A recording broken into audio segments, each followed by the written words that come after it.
All right, on to the next one. We're nearing the end here. Looks like we have a stretch of RBD. This one's the shared flag object map stuff. Looks like both Haomai and Josh were on the owners of that one. Either one of you feel like giving us a rundown? Josh, Haomai? Or Jason? Yeah. I can refer to Jason on this one since he's been working on it recently. So just want to go ahead and give a review of it. So yeah, this is there's a bunch of work in progress commits that are currently sitting out there in the repo. So everything is kind of based on a new feature bit in RBD, which is exclusive lock feature bit. With the goal being that if you tag an image as exclusive, or actually by default now, unless you tag it as shared, it's going to get this new feature bit applied that says it supports exclusive locking. So once the exclusive locking feature bit is enabled, any write operations or any mutable operations to that image is going to basically cause the librbd to attempt to acquire the exclusive write lock to the image. That lock is against like the RBD header object, just the way that the current RBD CLI exclusive lock and shared lock functionality is against. So that's at the lowest levels. I mean, it's pretty simple functionality of whenever you want to do something that's going to change the image, attempt to acquire the lock. And if you fail, now some additional features that were added to it is it's based on some of the changes that Sage has got work in progress for Watch Notify, where now you can have notification payloads sent back to the original notifier.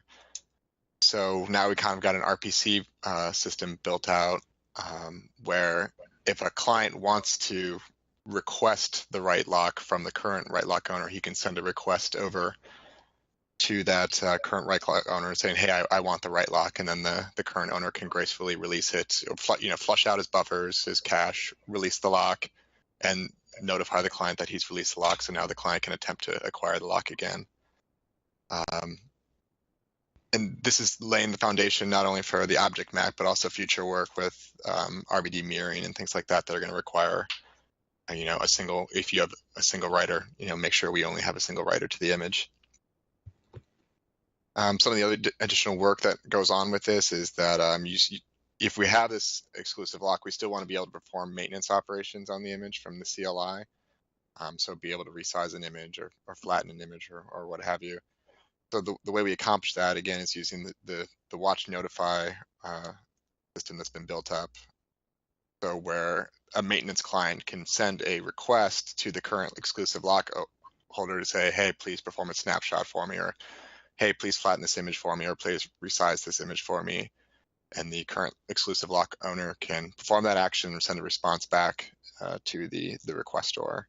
In the case of some of the longer running operations like flatten or resize, they can actually even send back progress updates to let you know what the current state of the world is.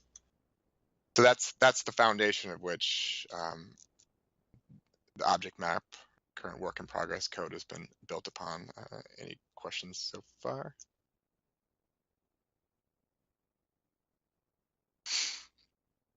Okay, so then moving forward, so specifically with the object map, which is now built on top of this exclusive lock feature bit and the Watch Notify RPC commands between various librbd clients. So whoever owns the exclusive lock on it can also now manipulate an object map. An object map is basically manipulated through a bunch of class methods in Rados for loading, for changing the state of objects within the map, etc., and resizing the map. The map is basically a tri-state, so it indicates that at this given object, we know that there is no object on disk. We know that an object may exist on disk, and I use the term may because there's any number of possible failure conditions that could result in the object not actually existing when we think it still does exist.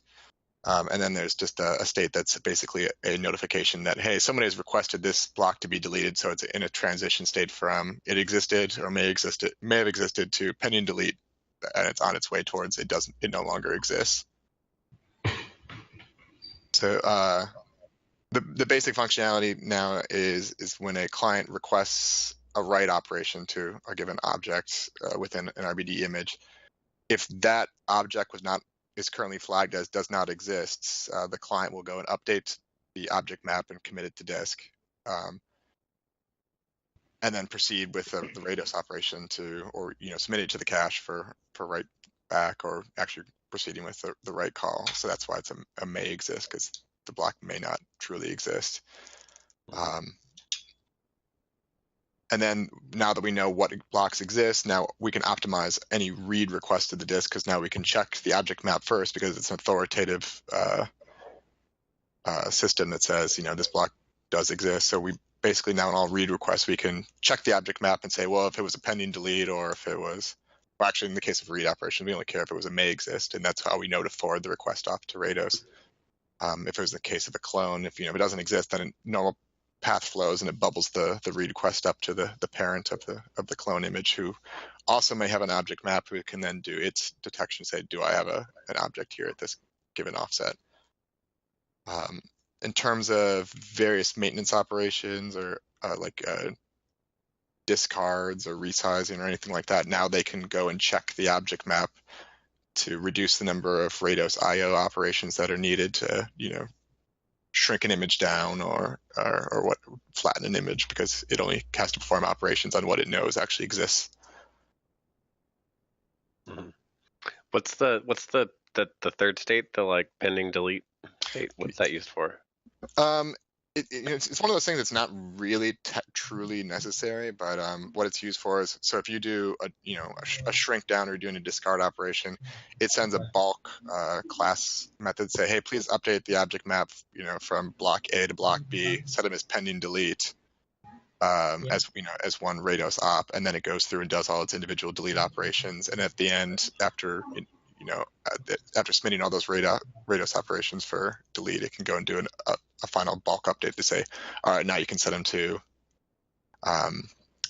non-existent. And it also, as part of that update that happens in the class method, it can do a filter, say, well, you can do a bulk update to set them to non-existent only if their current state is pending delete.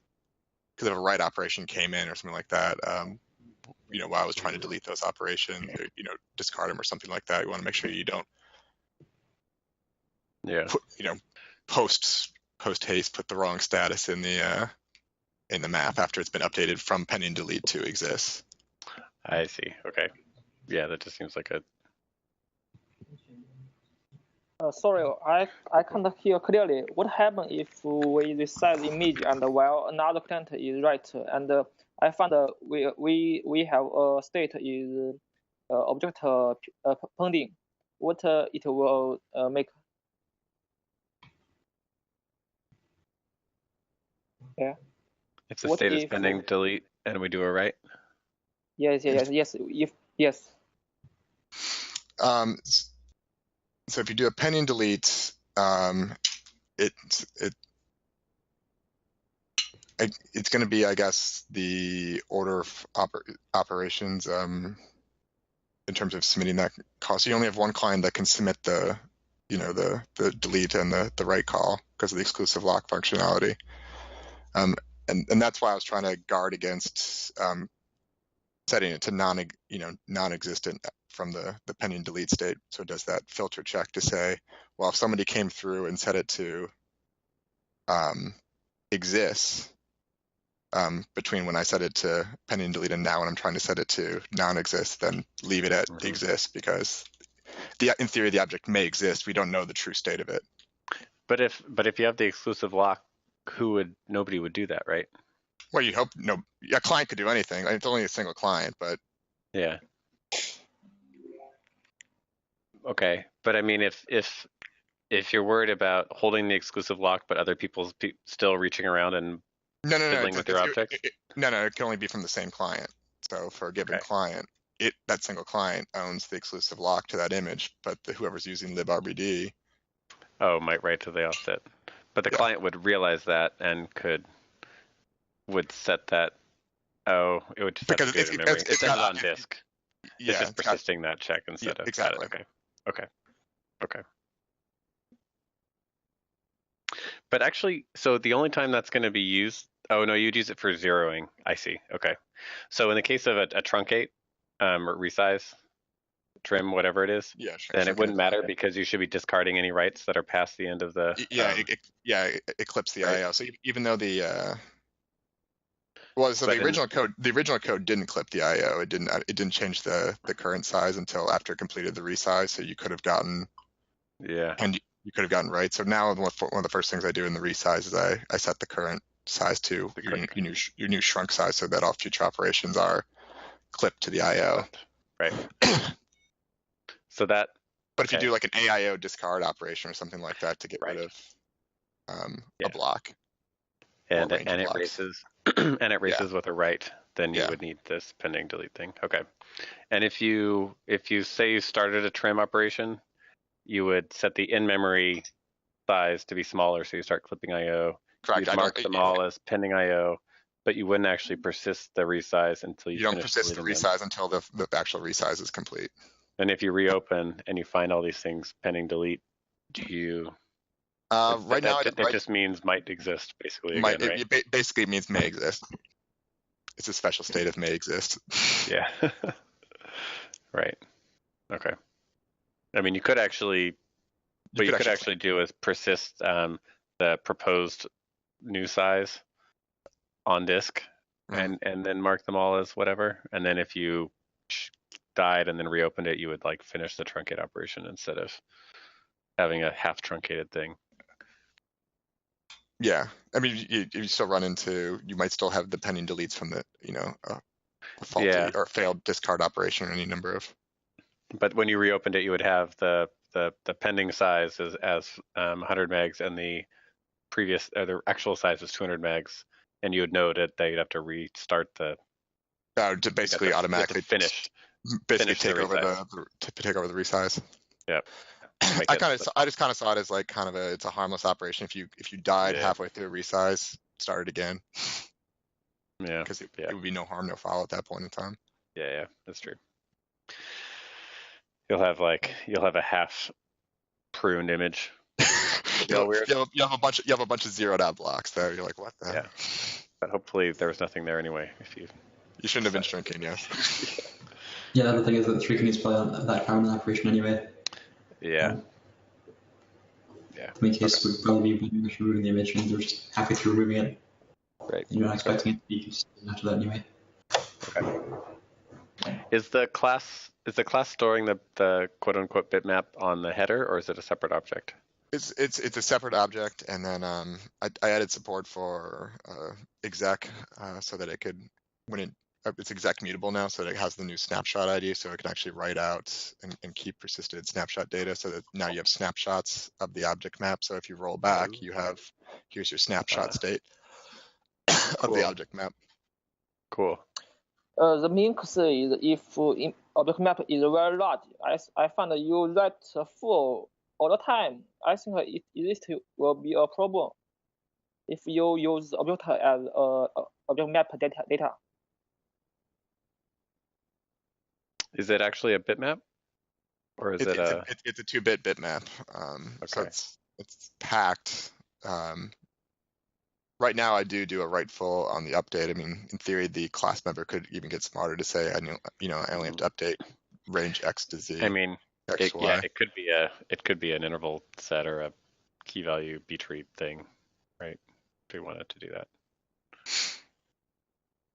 Yes, maybe we didn't to write for the whole object map every time.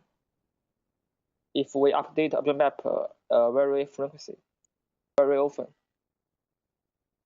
Yeah, when you want to color in one bit, are you writing out the whole map again? Yeah, right now it's writing out the whole map inside the Rados class. So like I said, it could be optimized where it only says here's the delta, and I only need to change this one byte. Yeah, we'd probably want to do that. Yeah, another idea, is it possible to make a shared flag as a RBD open option, not RBD create. So you can mount a RBD as shared or mount a RBD as non-shared. So we can't mark a image as shared or non-shared. It will be a mount option, not a make MKFS option.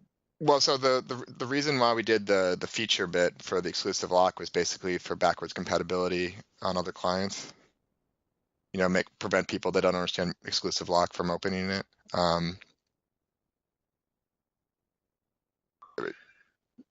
Then if you get in, it also kind of opens up a lot of interesting use cases or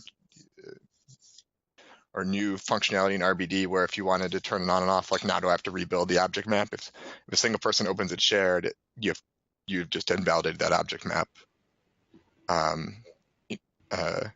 Versus if you didn't tag it as shared, I can always clone, copy that image to something and say, here, I want to open it as shared. I can snapshot it, clone it, and that's my shared version of it. Yeah, because we have a use case, we allow multi-client to access a read-only image, and the read-only image can be marked as writable or readable. So maybe a user can write many data to a writable image and mark it as read-only, then it will multi-attach. Yeah, you should be able to open. Right now, you can open it as read-only, and it doesn't attempt to take the exclusive lock. Oh, okay. So that's yeah. Even though the feature bit isn't there. Or also if you try to open it at a snapshot location, because yeah. Okay. Read only. Okay. So that's safe. You could have an old client opening it read only and it doesn't invalidate or. Well, so but the problem is it's still tied to the feature bit of exclusive lock. So yeah, you still lock out older clients, but you don't run into, if you have now two new clients and one has it exclusively locked, but if I have client B open as read only, he can open and touch it all he wants because he's not going to request the exclusive lock. Is there a way to make it so that it's okay for old clients to open it read only even though it has the feature bit? Like have write only feature bits, I guess. But they wouldn't understand that new functionality, right? But they wouldn't need to, right? This is something that you can safely ignore for read-only access. You're saying like extend the RBD header. Now you have two types of feature bits. Yeah. Feature bits required for write open, and feature bits required for read open. And so the current set would be read open, and the future ones could be included read open only. Mm-hmm. We could do that, yeah. Yeah. I'm not sure how useful that would be, though. It would be. I was thinking maybe it would be better just to have a command to add or remove the object map from existing images. But if you wanted to use it open with the kernel client, you could use that. Yeah, so right now I'm not using the object map with the feature bit. It would be remove the exclusive lock, which by proxy would remove the object map if it existed. I guess the thing I'm thinking of is that you have an existing cloud deployment. You have some old clients, some new clients. You want to have all your clone images. You want to add maps to them. And you want the new clients to be able to take advantage of that because they'll be faster. But the old ones should still be able to read those parent clones or whatever. I get what you're saying. Yeah, that makes sense. Although I guess actually in that case you would there's feature bits for the snap. So the older snaps at the old. I don't know. No, you'd still want your like most up to date gold image that you're cloning VMs from to like have the object map.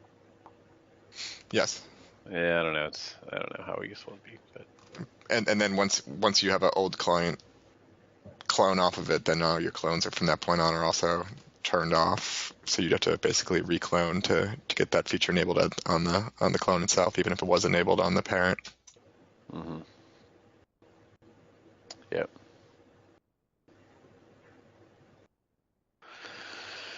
Yeah. Well, it seems like a nice to have, but not necessarily a deal breaker. Just got a couple of minutes left in the session. You want to gather some of these notes if there are any in the pad. Let's see. That is the. I think my only question is.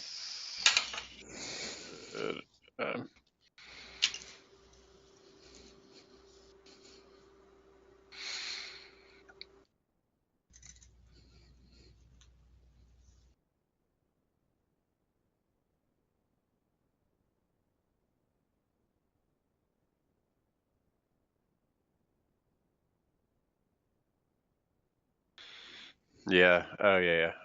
Class should. Yeah. Only write the delta bytes. Map.